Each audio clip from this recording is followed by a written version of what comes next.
दोस्तों, जनहित भारत में आप सभी का स्वागत है। जैसा कि आप देख रहे हैं, चुनाव आयोग ने 5 राज्यों में चुनाव की तारीख तय कर दी है, जिसकी शुरुआत 7 नवंबर को मिजोरम से हो जाएगी और छत्तीसगढ़, मध्य प्रदेश का चुनाव होते हुए 30 नवंबर को तेलंगाना के मतदान के साथ चुनाव संपन्न हो जाएंगे और इन 5 राज्यों का चुनाव रिजल्ट 3 दिसंबर को आ जाएगा। 2024 के चुनाव से पहले इन 5 राज्यों का चुनाव बहुत मायने रखती है और इन्हीं चुनाव का रिजल्ट निर्धारित करेगी कि 2024 के लोकसभा चुनाव में किसकी खटिया खड़ी होने वाली है। इधर राजस्थान की जातिगत जनगणना से बीजेपी का हिंदू वोट खिसक रहा था, जिससे पीएम मोदी बार बार कांग्रेस पर आरोप लगा रहे थे कि कांग्रेस जाति जनगणना करके हिंदू वोटों को तोड़ना चाहती है। लेकिन राहुल गांधी ने इससे बड़ी घोषणा कर दी कि अगर हमारी सरकार आती है तो जाति जनगणना के साथ साथ आर्थिक गणना भी कराएंगे, जिससे पता चल सके कि भारत की जातियों के हिसाब से उनके पास देश का कितना प्रतिशत धन और संपत्ति है,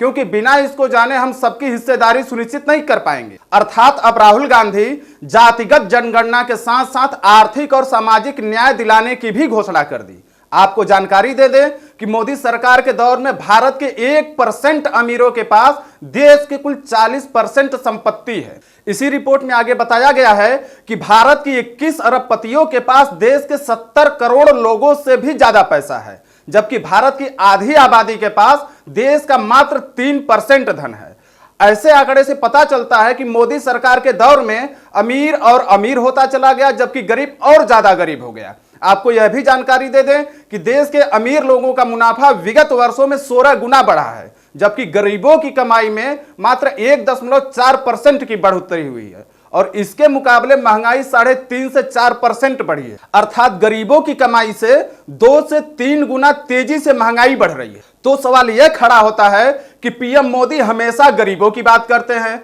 और चुनाव आते ही गरीबों के पक्ष में अपने आप को खड़ा कर देते हैं, तो फिर उनकी सरकार में गरीबों की कमाई उस दर से भी नहीं बढ़ पा रही है जिस दर से महंगाई बढ़ रही है। मोदी सरकार की इन्हीं कमजोरियों को राहुल गांधी पकड़ते हुए नजर आ रहे हैं, जिसे जहां एक तरफ जाति जनगणना के द्वारा ओबीसी, दलित और अनुसूचित जाति, जनजाति तथा अन्य वर्गों की जनसंख्या के आधार पर संसाधनों और सत्ता में हिस्सेदारी की बात कर रहे हैं, वहीं दूसरी तरफ आर्थिक गणना द्वारा देश के लोगों की संपत्ति में हिस्सेदारी दिलाने की भी घोषणा कर दी। इसी बीच भाजपा को लद्दाख के LAHDC चुनाव में एक तगड़ा झटका फिर से लगा, जिसमें भाजपा को मात्र 2 सीटें मिली, जबकि कांग्रेस को 10 सीट और महबूबा मुफ्ती की नेशनल कॉन्फ्रेंस पार्टी को 12 सीटों पर जीत हासिल हुई